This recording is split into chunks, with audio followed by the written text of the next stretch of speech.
성취될 하나님의 말씀은 누가복음 9장 51절에서 62절까지 말씀입니다.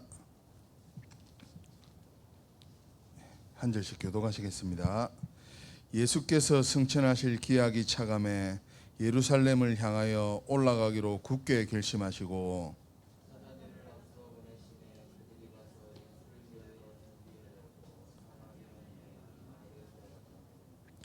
예수께서 예루살렘을 향하여 가시기 때문에 그들이 받아들이지 아니하는지라.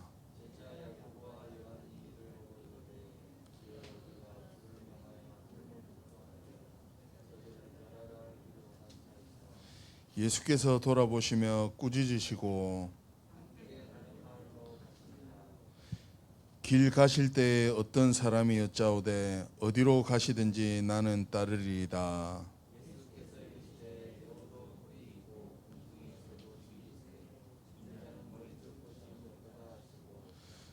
또 다른 사람에게 나를 따르라 하시니 그가 이르되 나로 먼저 가서 내 아버지를 장사하게 허락하옵소서.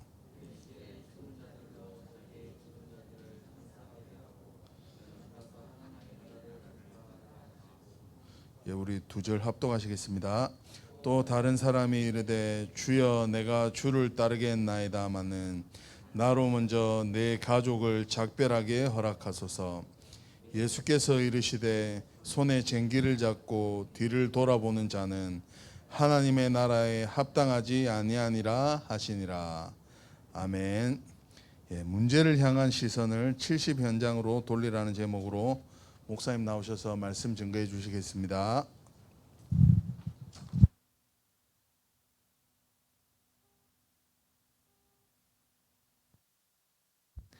네, 우리 옆에 계신 분을 축복하겠습니다. 당신은 그리스도의 제자입니다. 당신은 구원받은 하나님의 자녀이십니다. 237 살릴 선교사이십니다. 예수님은 그리스도십니다. 우리 인생의 모든 것 되셨습니다. 할렐루야. 오늘도 하나님의 말씀이 우리의 영혼육을 237에 맞는 또 하나님의 소원에 맞는 그러한 전도자로 편집하실 줄 믿습니다. 오늘 말씀의 제목은 문제를 향한 시선을 70 현장으로 돌리라입니다.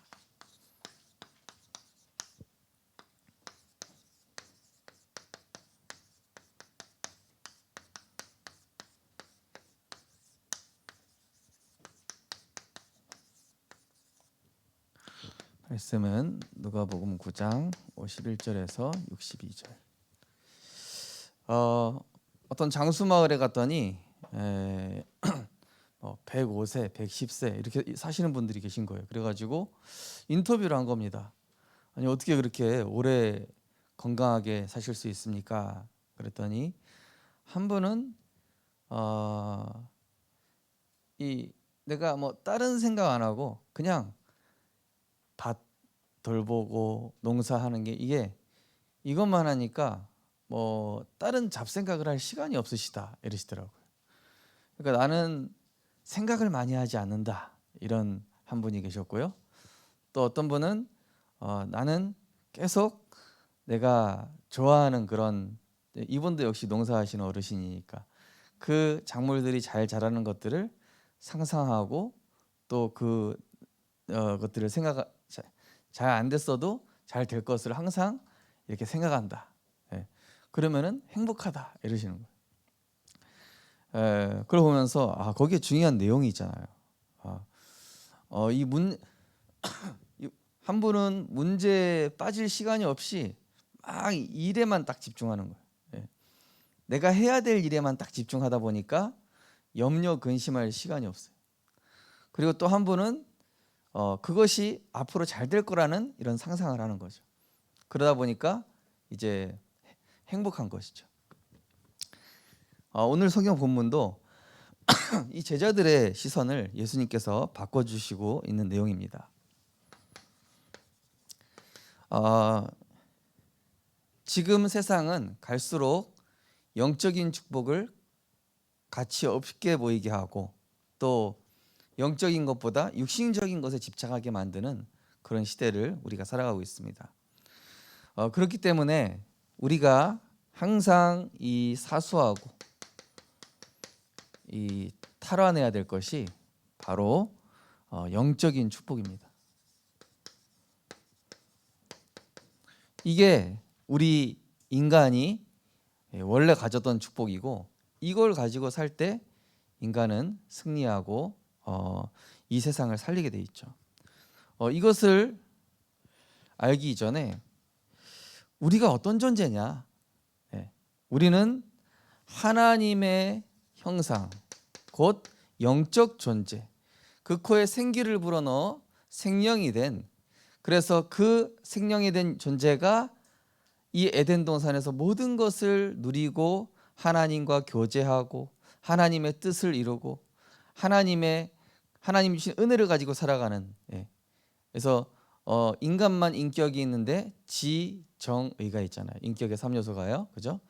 지정의, 하나님의 뜻을 이루려고 하고 하나님과 마음이 통하고 또 하나님의 그 계획 가운데 인도받으려고 하는 그런 의지를 가졌던, 그래서 이 하나님의 형상대로 지음받은 이 영적 존재라는 것은 결국 뭡니까?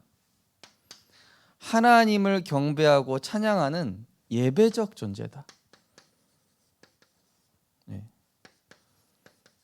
우리는 예배하는 존재입니다. 이사야 43장 21절에 보니까 이 백성은 내가 나를 위하여 지었나니 나를 찬송하게 하려 함이라. 우리를 지으신 목적이 하나님께 영광이 되도록 하나님을 찬양하고 경배하는 존재로 창조하셨다. 그래서 예배할 때 우리가 행복을 누리게 되시기 바랍니다. 왜 내가 예배 드리는 게 완벽하게 행복하지 않냐? 우리가 세상에 길들여져서 그래요. 나도 모르게 세상 것에, 육신적인 것에 많이 길들여져 있기 때문에 우리가 이 영적인 희열과 영적인 것에서 오는 그 행복과 이 평안을 잘 모를 수 있어요. 왜냐하면 세상 것의 특징은 막 짜릿하고 자극적이고 뭔가 이렇게 세고 막 이런데, 이 영적인 축복은 그렇지가 않아요. 막 오는 듯 안 오는 듯 서서히 옵니다. 서서히. 근데 서서히 오는데 나중에 이게 더 강력하잖아요. 그죠? 자, 인간은 예배적 존재면서 이 에덴 동산 중앙에 항상 보도록 기억하라고 선악과를 두셨는데, 그건 바로 뭘 뜻합니까? 인간은 말씀을 따라가는 언약적 존재임을 말씀하는 것이죠. 그래서 잠언 7장 2절에 보니까 이 말씀을 네 눈동자 같이 지켜라 이렇게 나와 있죠. 그것을 먹나는 정령 죽으리라, 이 말이랑 똑같은 말이죠. 이 말씀을 네 눈동자와 같이 지켜라. 또 인간은 하나님의 은혜로 살아갈 때 형통하고 승리하는 존재. 창세기 6장에 보니까 그때 당시에 사람들은 육신, 물질 여기에 빠져 있는데 창세기 6장 8절에 보니까 뭐라 했습니까? 그러나 노아는 은혜를 입었더라. 그러나 노아는 하나님의 은혜로 살아갔더라. 그러니까요, 하나님 계획이 뭔지 아는 거예요. 그러니까 남들 보기에는 바보같이 방주 짓는 것 같은데 이 방주 짓는 게 사는 길이고 승리하는 길이죠. 그래서 우리 성도님들 선한 데 지혜롭고 세상 것에는 미련해지시기 바랍니다. 복음 누리는 것에는 아주 머리가 빨라야 돼요. 전도하는 데는 아주 지혜로워야 돼요. 그리고 막 이렇게 사람 다치게 하고 막 싸우는 데는 미련해야 돼요. 할 줄 몰라야 돼요. 제가 옛날에 초등학교 때 친구들한테 어떤 소리 들었냐? 쟤는 등신같이 욕을 할 줄 몰라 이러더라고요. 그래서 제가 욕을 뭐 듣지도 않고, 그러니까 좀 욕이 생소하더라고요. 저걸 안 맞고 욕해도 이거 왜 하지 막 싶은 생각이 들고, 어떤 친구는 막 욕이 막 찰지게 막 다 이렇게 하는 친구들이 있는데 보면은 여기 뭐 그런 분 없으시겠지만은 우리가 살리는 말이 편하고, 그죠? 복음 누리는 말 얘기하는 게 더 편하고, 그죠? 그래서 이제 우리가 은혜로 사는 은혜적 존재란 얘기죠. 은혜를 먹고 사는 존재예요. 하나님의 은혜를 먹고 사는 존재. 시편 오늘 이제 교동문에도 나왔죠. 이 주님의 그 은혜를 앙망하고 갈망합니다 이런 말이 나와 있죠. 우리 교동문에 오늘 읽었잖아요. 자, 그러면서 인간은 어떤 존재냐면요, 늘 하나님과 함께하고 동행하는 존재. 예. 조은이가 저한테 떨어지지 않으려고 그래요. 너무 요즘 좀 이게 재접근기라고 뭐 하던데 달라붙어 가지고, 야 너 코알라 새끼냐, 그 캥거루 주머니 안에 들어간 얘처럼 이 떨어지질 않아. 예. 근데 이제 그게 아기의 본능이잖아요, 그죠? 이게 잘못된 게 아니라. 인간이요 하나님과 착 달라붙어 가지고 하나님과 동행하는 존재였다니까요. 그걸 바로 임마누엘적인 존재. 예, 하나님과 그냥 같이 가는 게 그게 자연스러운 거예요, 그죠? 이제 사람은 살아가면서 이제 부모님과 이제 떨어지기도 하지만은 결국에는 또 나이가 들어서도 부모님이 보고 싶잖아요, 그죠? 그런 것처럼 우리를 창조하신 그 하나님과 내가 함께 하고 싶어 하고 함께 동행하는 것이 좋은 그런 임마누엘 존재라는 얘기. 예. 자, 그래서 마태복음 6장 10절에 보니까 뜻이 하늘에서 이룬 것 같이 땅에서도 이루어지이다. 하나님의 뜻을 따르려고 하는 존재죠. 자, 그러면서 인간을 어떻게 창조하셨냐면요, 모든 만물을 복음으로 살리고 정복하는 선교적 존재.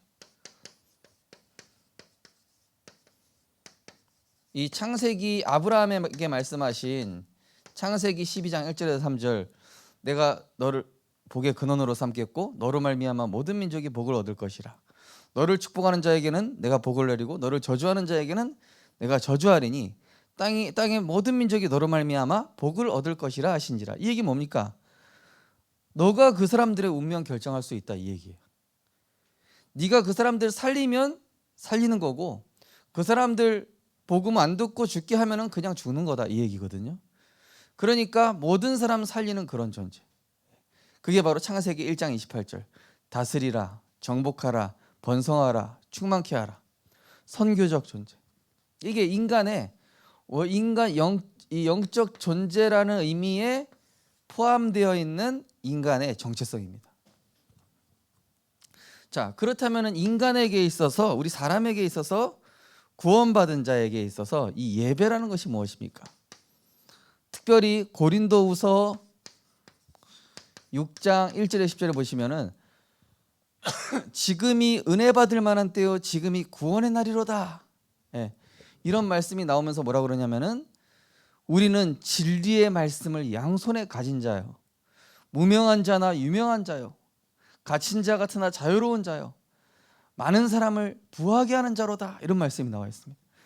예, 이 예배를 드릴 때 이 영적 존재의 이 축복이 다 회복된다는 뜻이에요.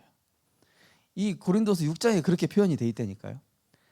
이 예배드리고 하나님께 은혜 받을 때 원래 인간의 정체성에 맞는 그 상태가 돌아오는, 회복이 되는 겁니다.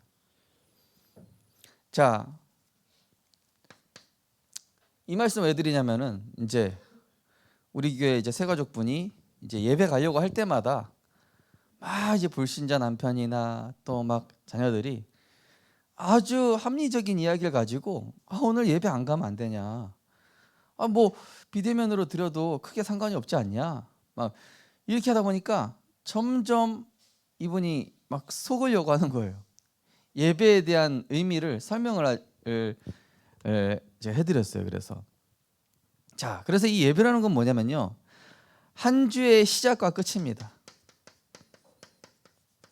그죠? 우리는 예배하는 존재고 또 예배로 끝을 맺는 존재. 이게 우리 인간의 존재의 목적입니다. 예배라고 해서 주일날만 이렇게 예배하는 존재가 아니고요, 주일날 이렇게 예배하고 평상시에 우리 삶도 뭐예요? 예배입니다. 예배. 하나님께 영광이 된다면 그게 예배예요. 내가 일하면서 그리스도 찬양했다? 예배. 내가 직장에서 일하면서 복음 누렸다? 예배자. 그죠? 내가 직장에서 어떤 한 영혼을 두고 기도했다? 예배자. 그죠? 그게 인간의 존재 목적이라니까요. 그러면서 하나님은 이 예배를 왜 주시죠? 그 때에 맞는, 때에 따라서 때에 맞는 은혜를 주십니다. 예. 이럴 때는 이렇게 인도받아라, 저럴 때는 저렇게 인도받아라. 이번 주에는 지난주랑 다른 일들이 또 일어날 수 있겠죠, 그죠? 이번 주는 또 지난주랑 다른 사건과 다른 만남이 일어날 수 있을 겁니다, 그죠? 또 다른 상황들이 벌어지겠죠, 그죠? 그렇기 때문에 하나님은 그 때에 맞는 새 은혜를 다르게 부어주시는 거죠. 히브리 4장 16절 말씀처럼 때에 따라 돕는 은혜. 빨리 하겠습니다. 자, 그러면서 이 모이는 장소에 의미가 있어요. 자, 마태복음 18장 20절에 보니까 두세 사람이 모인 그곳에 나도 그들과 함께 하느니라. 그래서 성령이 임재하는 그 장소가 중요한 것입니다. 그죠? 야구장 가보셨나요? 예. TV로 야구 보는 거랑 야구장 가서 보는 거랑 어떻든가요? 완전 다르지 않던가요? 저는 완전히 다르더라고요. 예. 거기에 분위기, 야구에 흥미 없는 사람조차 야구장 가면은 그 흥분된 도가니 속에서 나도 모르게 막 같이 이렇게 하고 있잖아요, 그죠? 예. 뭐 그리고 또 우리가 자연 경관 볼 때 TV로 보는 거하고 거기 자연 직접 가가지고 보는 거, 와, 자연 너무 아름답다, 막 이렇게 얘기하지. TV 보고 야 아름답다 이런 사람이 있습니까? 물론 뭐 감성이 풍부한 분이야 뭐 그렇게 얘기할 수도 있겠지만은, 그죠? 모이는 그 장소에 성령이 역사하신다니까요. 달라요. 완전 다릅니다. 백운규 목사님께서는 그런 말씀하시더라고요. 가서 예배 드리는 게 100% 은혜라면은, 예, 영상으로 보는 거는 한 70%, 예, 음성으로 듣는 거는 한 50%, 예, 글자로 보는 거는 뭐 한 30%. 본인은 그렇다 하더라고요. 예, 저도 그 말이 일리 있다 생각합니다. 그죠? 그래서 가급적이면은 제가 요즘 핵심 계속 가서 듣고 있잖아요. 달라요. 예. 그러면서 이 예배 때 예배자를 통해서 이 말씀의 능력이 그 사람에게 임재하면요 흘러 들어가요. 모든 현장에 흘러 들어갑니다. 에스겔 47장에 나오죠. 이 말씀이 곳곳에 다 흘러 들어가는 거예요. 내가 복음 전하지 않아도 복음 누린 사람이 그곳에 가면은 영적인 영향력이 나타났죠. 그게 요셉이죠. 자, 그래서 사단은 이 말세 시대에 가장 빼앗으려고 하는 것이 하나님을 향한 경배인 것이죠. 자, 그래서 이러한 영적 사실을 알고 그리스도의 관점으로 이 불신자의 수준을 초월해야 됩니다. 오늘 성경 본문에 보니까 예수님이 예루살렘 돌아가시기 위해서 이 사마리아 땅을 지나가야 되는 거예요. 근데 이제 그때 당시 사마리아 사람들이 엄청 싫어해, 이 유대인들을. 예. 그때 당시 역사적인 배경 때문에 우리나라가 마치 뭐 일본 사람 좀 안 좋아하는 것처럼 그런 느낌이란 말이에요. 막 이 땅에 땅도 못 밟게 하고 막 서로. 예. 그래가지고 이제 이스라엘 사람들은 베레아라는 땅으로 이렇게 돌아서 일부러 가기도 하고, 예, 그랬었는데요. 그때 예수님 제자 야고보와 요한이, 야고보가 그러는 거예요. 야고보 별명이 이제 번개의 아들이거든요. 번개의 아들. 하나님, 저들에게 불을 내리라고 명할까요? 불을 내려서 저 사람들을 다 멸해버리고, 감히 예수님 지나가시겠다는데, 예? 저것들이 정신 못 차리고. 예. 그랬더니 예수님이 야고보와 요한한테 뭐라고 하냐? 어? 너희들도 똑같이 그런 율법의 관점에서 보면 어떡하냐? 살려야 할 대상 아니냐? 예. 예수님은 복음의 관점, 사랑의 관점으로 보신 것이죠. 자, 그래서 우리는 이 예배자는 사단의 거짓말에 속지 마시기 바랍니다. 불신자가 아무리 이상한 얘기해도 그 말에 내가 동조될 필요 없어요. 예. 내 주변에 어떤 사람이 막 합리적이고 객관적인 말로 뭐라고 해도 거기에 사단의 것에 동조할 필요 없다. 그리고 불신앙의 이 불신자의 합리적인 유혹, 세상 이론, 유혹과 이론, 여기에 속지 마시고. 그래서 예수님께서 긍휼히 여기시고 기다린 것처럼 기도하면서 기다리면은 하나님이 역사하시게 되어 있어요. 예. 저는 지금 이 동네 지역을 보고 좀 시간이 지나니까 좀 다르게 보이더라고요. 예. 이 앞에 있는 청년도 저 불량배 같이 생겨가지고 뭐야 저거 맨날 이상한 양아치 같은 애들 오더라고. 그렇게 보다가 대화하면서 보니까 이 친구 되게 따뜻한 거예요. 사람이 순진하고 착하고, 낙지 잡아오면 막 목사님한테 바치고. 요즘 저한테 목사님 이러거든요. 예. 예전에는 아저씨 이러다가, 예. 기도하고 기다리면요 흑암이 꺾인다니까요. 그러면서 이 불신자의 악에 휘둘리지 말고, 여기 휘둘리지 말고 그리스도의 선에 집중하는 거예요. 그러면 흑암은 꺾이죠. 영적인 힘을 내가 얻으면은, 내가 영적인 힘이 있죠? 그럼 내 영적 상태가 바뀌면서 그 사람의 상태가 이해가 돼요. 아, 힘이 없어서 그렇구나. 은혜 못 받아서 그렇구나. 아, 복음 없으니까 저럴 수밖에 없구나. 오히려 내가 이해하고 품게 되는. 네. 선언이 좀 길었네요. 자, 본론은 좀 간단하게 하겠습니다. 그래서 이제 오늘 본문의 중요한 이제 핵심은 그겁니다. 이제 하나님의 나라 이루려고 하는데 어떤 사람은 장례식에 장례 좀 하러 가면 안 됩니까? 예. 뭐 또 뭐라고 돼 있죠? 예. 주여 내가 가족이랑 작별 인사하게 하옵소서. 예. 그런데 이렇게 육신적인 것에 매여서 있는 자는 하나님 나라에 합당하지 않다. 여러 가지 우리에게 산재된 문제는 끝이 없습니다. 이 문제, 갈등, 위기는 주님 오시는 날까지 계속될까요? 계속 안 될까요? 계속돼요. 예. 목사님 문제가 좀 끝나고 나면 전도 시작하겠습니다. 그런 날 안 옵니다. 목사님 경제 문제 좀 해결되면은 제가 헌신하겠습니다. 그런 날이 안 온다니까요. 지금입니다. 지금이 은혜 받을 만한 때예요. 문제, 갈등, 위기 이거를요 여기에 계속 빠져 있으면은 내가 아무것도 못 해요. 예. 그냥 늙고 끝납니다.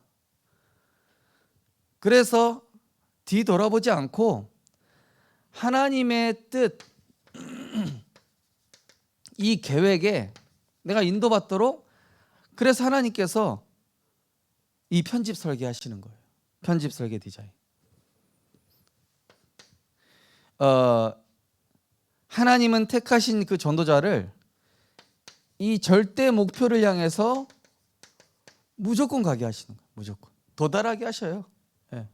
야곱이 요리조리 피해가지고 하나님이 지정하신 그 땅으로 안 가려고 해도 고난을 통해서, 라반과의 갈등을 통해서, 에서형과의 갈등을 통해서 하나님은 그 뜻을 이루도록, 요셉이 형들이랑 친했으면 참 좋았을 텐데 형들한테 미움받게 해서라도 애굽 가서 세계복음화 해야 돼요. 예. 그래서 하나님은 일로 무조건 보내신다니까요. 이 일로 들어가는 게 사는 길이고 축복이니까.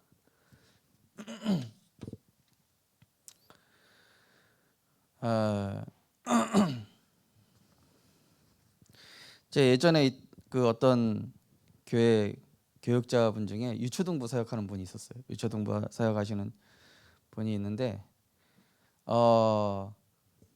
거기 이제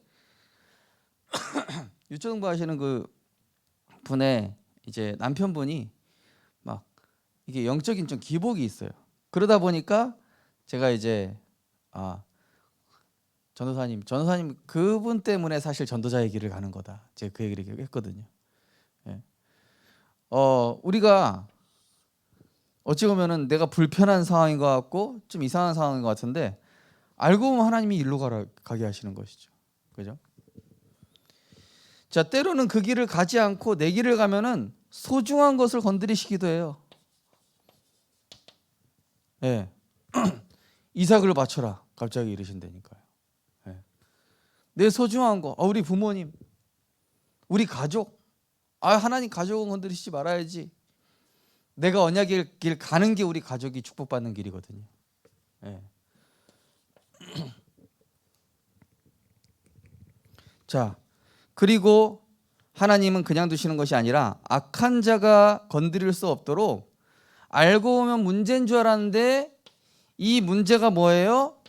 우리를 보호하시는 방법이었고 바른 길을 가게 하시는 거예요. 예. 요셉이 노예로 팔려가는데 이게 아무 비자 없이 애굽으로 가는 길이에요. 그죠? 바울이 거기에서 잡혀가지고 옥중어 생활하면서 어디까지 자동으로 가죠?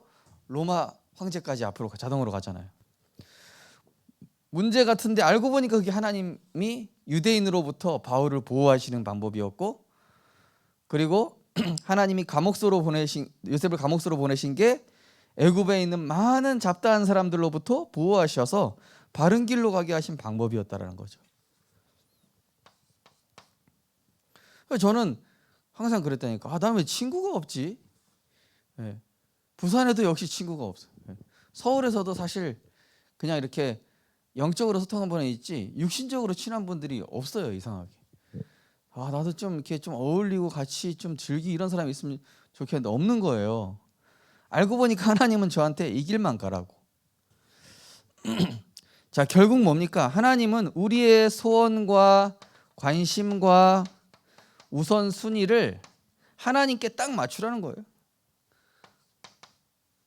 그래서 나의 본업은 복음, 전도, 선교임을 잊지 말라고.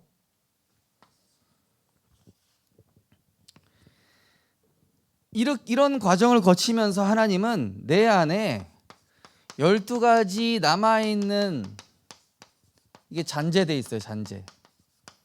요거를 뿌리 뽑으시려고 하는 거예요. 나는 죽고, 창세기 3장에 나는 죽고 내 안에 그리스도가 사시도록.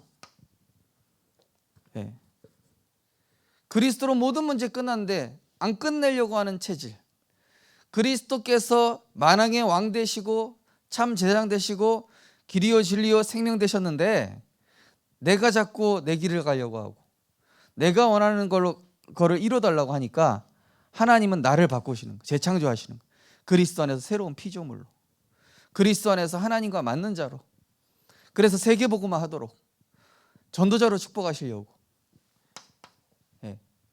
그리스도께 복종케 하는 나로. 여기 그리스도께 복종. 이 야곱이 이제 그 라반이 추격해 올 때 거기 보면 뭐라고 나와 있냐면은 무릎 사이에 머리를 넣어서 하나님께 엎드렸다 이런 얘기가 나오죠. 무릎 사이에 얼굴 들어가려면 어떻게 엎드려야 돼요? 완전 납작 엎드려야 되잖아요. 그죠? 그게 뭡니까? 그리스도께 완전히 복종한 거예요. 더 이상 내 뜻, 내 방법 안 쓰겠습니다. 하나님은 야곱이 자꾸 도망가니까 환도뼈를 부러뜨리시는데 환도뼈는 우리 몸의 대퇴골로서 중심축이란 말이에요. 그럼 너 중심이 아니라 이제는 하나님 중심이다. 이걸 말씀하신 것이죠.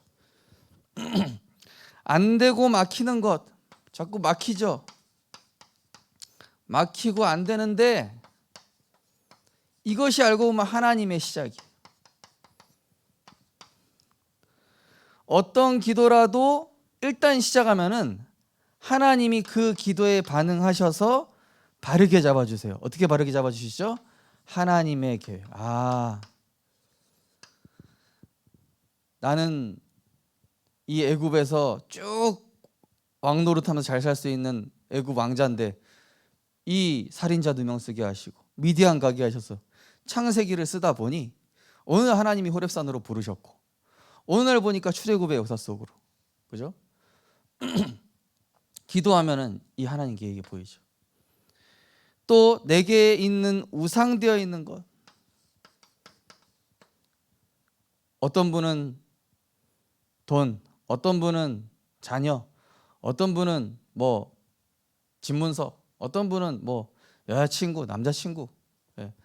우리 렘넌트들 잘 알아야 돼요. 남자친구랑 여자친구, 내 주변 친구랑 왜 자꾸 갈등이 생기시죠? 하나님께 방향 맞추라는 거예요. 저는 우리 렘넌트한테 꼭 이 얘기해 주고 싶어요. 다른 친구들 전도하려고 하지 말고요. 일단 나부터 전도하세요. 나부터 하나님께 방향 맞추세요. 급한 거 없어요. 다른 친구들은 나중에 다 전도 되게끔 돼 있어요. 우리 렘넌트들 보고 따라오게 돼 있다니까요. 이사야서 6장에 나오잖아요. 만방이 그 빛을 보고 돌아오리라 이렇게 돼 있잖아요. 그죠? 내 안에 그 여자친구나 남자친구 또는 가족 중 누구 우상돼 있으면 절대 안 돼요.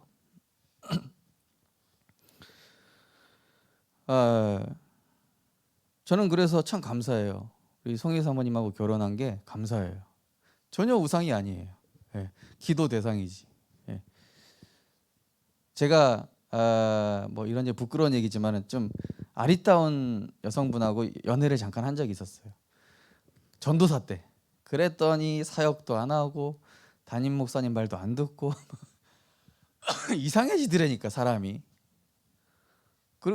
근데 그 여자친구가 이제 연예인 지원하려고 하는 진짜 어느 정도 이쁜지 아시겠죠? 예. 노래도 잘해요. 근데 꼭 담배 피고 담배 피는 게 잘못된 게 아니라 담배를 피면서 내 얼굴에 이렇게 맨날 하고 저는 이제 홀려가지고 이제 너무 이쁘니까 그러니까 그 교회에 있는 렘넌트들이랑 관계 다 단절되고 전도사님 이상해졌다 이러면서 그리고 하나님이 저한테 큰 문제 주셔가지고 빠져나오게 하시더라니까. 내 안에 우상이 무서운 거예요. 하나님의 은혜를 다 차단시켜 버린다니까요. 제가 겪어봐서 알아요. 뼈 아프게 겪어보면 알아요. 예. 우리 렘넌트들 남자친구 여자친구 있는 거 좋습니다. 하지만 하나님보다 우상대선 절대 안 된다. 그럼 모든 거 무너진다. 그 사람한테 사랑하는 것도 아니에요. 그것도 집착이지. 자, 그래서 하나님의 것을 붙잡을 때 이 바른 길이 열린다니까요.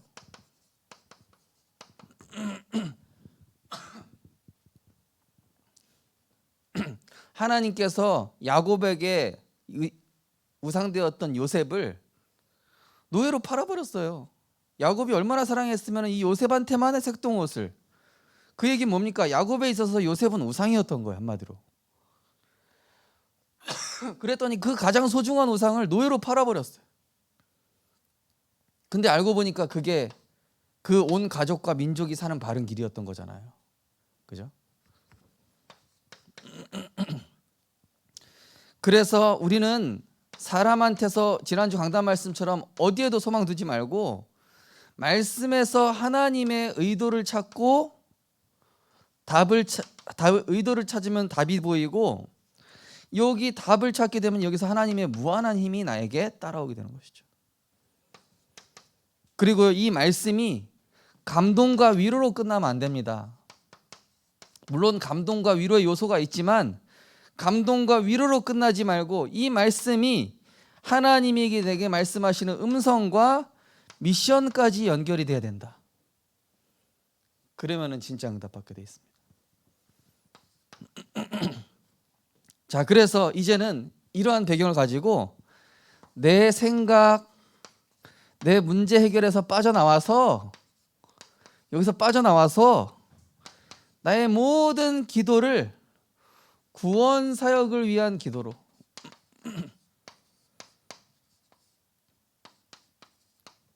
이걸로 바꾸는 거예요. 이걸로 바꾸면은 하나님은 다 책임지시고 정리하시고 깔끔하게 뭐 원수된 관계라든지 뭐 채무 관계라든지 또 내 인생에 얽히고 설킨 여러 가지 문제들을 여기에 내가 딱 올인되기 시작할 때부터 하나님은 푸시기 시작하는 거예요. 근데 우리는 순서가 거꾸로 돼 있잖아요. 그 문제부터 해결해 보려고. 하나님은 그의 나라와 그의 의입니다. 그죠? 그래서 열왕기하 6장 17절에 엘리사가 이렇게 기도하죠. 하나님께. 하나님, 저 사환의 눈을 열어서 하나님 우리와 함께하는 자들이 저들이 함께한 자들과 많음을 하나님 보게 해달라고. 눈을 열어달라고. 그 얘기 뭡니까? 영혼을 향한 기도잖아요. 우리 부모님들이 이렇게 기도하세요. 하나님 우리 렘넌트들 내 자녀가 하나님의 큰 축복을 볼 수 있는 영안을 열어주옵소서. 예. 하나님, 우리 남편이 또는 우리 아내가 하나님의 큰 응답과 영적 사실을 볼 수 있는 눈을 열어주십시오. 이런 영적인 기도하면 얼마나 멋있습니까? 그죠? 그러면서 골로새서 4장 3절에 보면 뭐라고 되어 있습니까? 우리를 위하여 기도하되. 바울의 기도 제목 기도 부탁하는 거 보십시오. 우리에게 전도의 문을 여사 그리스도를 담대하게 증거하기를 구하라. 이런 기도 부탁하죠. 우린 보통 기도 제목 부탁할 때 무슨 부탁합니까? 나한테 이런 지금 심각한 문제 있는데 기도해. 그런 기도도 해야 되는 거 맞아요. 맞는데 그것보다 한 단계 이제 올라가야 돼요. 그 문제를 하나님이 지나고 나보면은 기도 안 했어도 이루어지실 거예요. 기도 안 했어도 하나님이 그 문제 해결하셨을 거라고요. 왜? 나를 아시니까. 내가 그 문제 때문에 좌절해가지고 전도자의 길을 안 가게끔 가만히 놔두실까요? 네. 내가 그 문제 때문에 좌절해가지고 하나님 떠나도록 하나님 가만히 두실까요? 안 그러신단 말이에요. 그래서 마태복음 6장 32절에 그거는 이방인들이 구하는 거니까 그런 거 구하지 말고 너희는 먼저 그의 나라와 그의 의를 구하라. 그리하면 이 모든 것을 주시리라. 또 그래서 내 소원을 하나님의 소원으로, 우리 가족을 향한 시선을 237로, 우리 자녀를 향한 집착의 시선을 교회 안과 밖의 렘넌트로. 그래서 예수님께서 질문하시는 거죠. 요한한테 네가 나를 사랑하느냐? 네가 정말 나를 사랑한다면 예수님 사랑하는 게 뭐죠? 예수님한테 먹을 거 챙겨다 드리고 예수님 십자가에 못 박히시면 너무 아프니까 안 된다고 얘기해야 되고, 이게 사랑이 아니란 얘기예요. 예수님이 자기를 사랑하는 거 뭐라 그러죠? 네가 나를 사랑한다면 내 어린 양을 먹이라. 이게 사랑이라고요. 우리가 하나님 사랑하는 게 뭡니까? 우리가 하나님 사랑하는 게요, 영혼 살리는 겁니다. 예배하는 겁니다. 하나님 사랑하는 게. 예배자, 나와 같은 예배자로 세우는 거고 예배자가 되는 것이고 그 사람 예배자 되게 하는 거. 자, 결론적으로요, 성령이 역사하는 사람들의 이 특징,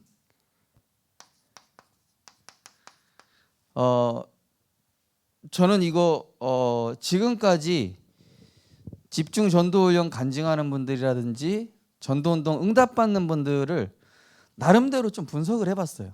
저분들이 왜 저렇게 응답 받을 수밖에 없을까?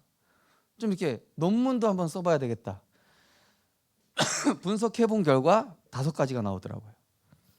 이분들의 특징이 있어요. 집중 전도훈련이라든지 또 이번에 부산 노예 캠프 때도 포럼하는 분들 역시 제가 생각했던 특징 그대로 다 가지고 있더라고요. 첫 번째 뭐냐? 선포된 말씀에 그냥 내 생각 전혀 보태지 않고 아멘하고 따라가는 거예요. 거기 울산에 어떤 그 권사님인가 장로님, 아니 내가 그거 할 수 없는 상황인데 목사님이 막 하랬대요. 근데 그냥 아멘 했는데 자기가 능력이 안 되니까 그런 사람들을 붙여주더래요. 하나님이 못하는 줄 아시고. 하나님 뭘 보시는 거죠? 순종, 말씀 따라가려고 하는 중심 있냐 없냐 이거를 보시지 할 수 있냐 없냐를 보시는 게 아니에요. 할 수 있냐 없냐는 하나님이 주시는 거지, 내가 그 말씀에 아멘 하냐 안 하냐 그거에 따라서 주시고 안 주시고 이거란 말이에요. 근데 대부분 못합니다, 상황과 조건이 안 돼요.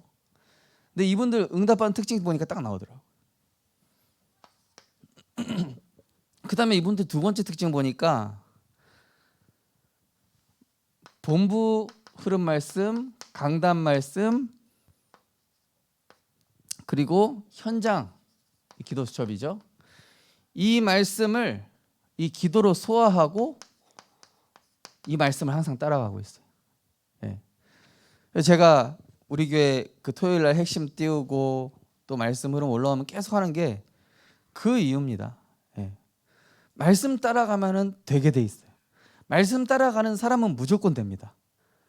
말씀 안 따라가는 사람은 아무리 능력이 뛰어나도 안 되고요. 네. 말씀 따라가는 사람은 능력이 부족해도 되게끔 하나님 해주세요. 그게 원리입니다.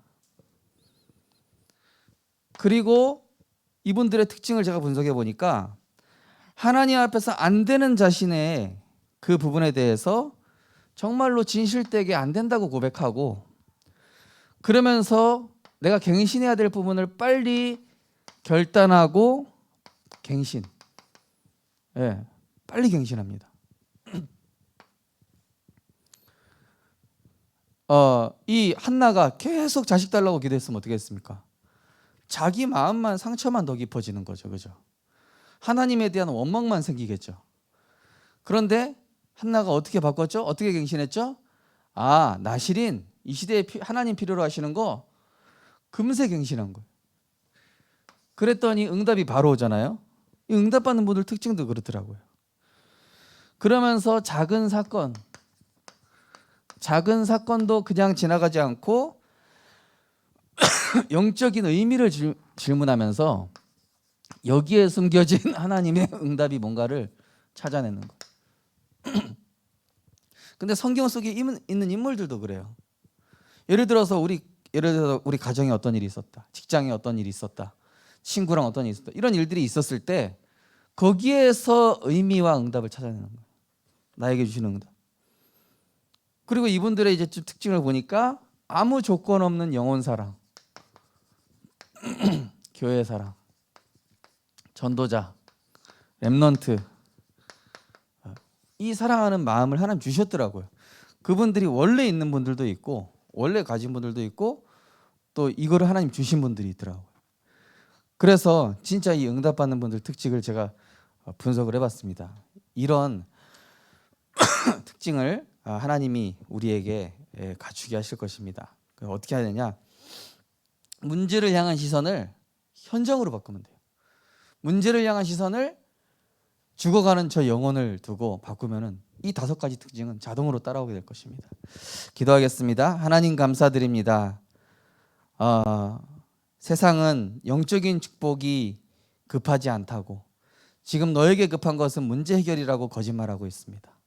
현실 문제부터 어떻게 해보라고 몸부림치라고 사단은 거짓말하고 있고 사람을 통해 속이고 있습니다. 그러나 우리에게 시급한 것은 지금은 은혜 받을 만한 때요, 지금은 하나님 앞에 설 때요, 지금은 그리스도를 삼는 그 기도를 회복할 때입니다. 그래서 정말로 우리에게 문제, 갈등, 위기를 통해 하나님은 잡고 세계복음화로 가라, 전도운동하는 자리로 가라, 렘넌트 살리는 그 길로 가라고 하나님은 자꾸 사인을 주시고 밀어붙이시는데 내가 버티지 않게 하시고 자연스럽게 하나님의 그 구원사역 속으로 들어가게 하여 주옵소서. 그래서 성령의 역사하는 전도자들의 그 특징이 우리에게도 응답으로 나타날 수 있도록 하나님 이번 한 주간 말씀이 실현되는 은혜를 허락하여 주옵소서. 예수 그리스도 이름으로 기도드리옵나이다. 아멘. 찬송가 449장 1절 5절 찬양 드리면서 준비하신 예물 드리겠습니다.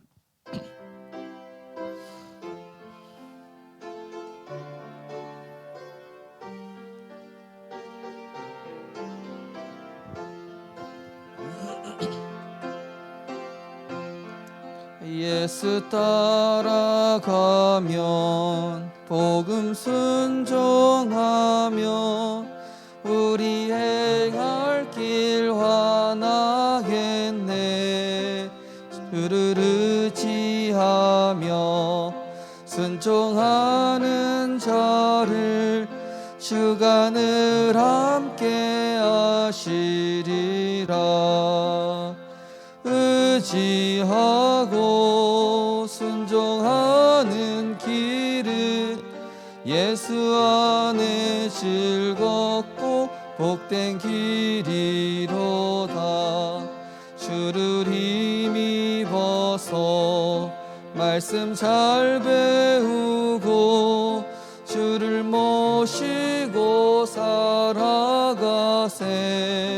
주를 의지하며 항상 순종하면 주가 사랑해 주시리라. 의지하고 순종하는 길은 예수 안에 즐겁고 복된 길이로다. 아멘. 우리가 주를 사랑하는 것은 내가 주를 위해 무언가 많이 하는 것이 아니라 영혼 사랑하고 하나님이 원하시는 그것에 방향 맞추는 단순한 것인 줄 믿습니다. 우리의 시선이 문제와 여러 가지 내 복잡한 생각에 얽매여 있지 않게 하시고 이제는 하나님이 기뻐하시는 전도운동과 세계복음화, 영혼 살리고 렘넌트 살리고 교회 살리는 그 237의 빛이 되는 그것에 집중되게 하여 주옵소서. 자기 문제에 빠졌었던 한나가 자신의 시선을 나실인 세계복음화를 위해 필요로 하시는 전도자의 시선을 돌렸을 때 하나님 모든 것 다 주셨던 것처럼 우리 역시도 이제는 더 이상 문제에 내 상황에 얽매여 있지 않고 그것을 넘어서 70 현장을 향하여 인도받는 제자의 삶이 될 수 있도록 축복하여 주옵소서. 귀한 예물 축복하시되 237 치유 서밋 정말로 늘 성삼위 하나님의 이 축복, 보좌의 9가지 축복, 3시대의 그 비밀이 우리 성도님들 개인과 가정의 응답으로 사실화, 현실화, 실현될 수 있도록 인도하여 주옵소서. 만왕의 왕 되신 우리 주 예수 그리스도의 크신 은혜와 지금도 우리를 하나님의 절대를 목표를 향하여 인도하시고 섭리하시는 하나님의 사랑과 보혜사 성령님의 감화감동 내주인도 역사하심이 그동안 문제와 내 상황에 사로잡혔었던 나에서 벗어나 이제는 그리스도께 복종하는 나로 말씀에 순복하여 그 말씀 따라가고자 하는 증인 인생 되기 원하는 우리 모든 성도님들 렘넌트들 머리 위에 지금부터 영원까지 항상 함께 있을지어다. 아멘.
일단 제가 그 사회를 보내줬어요. 그래서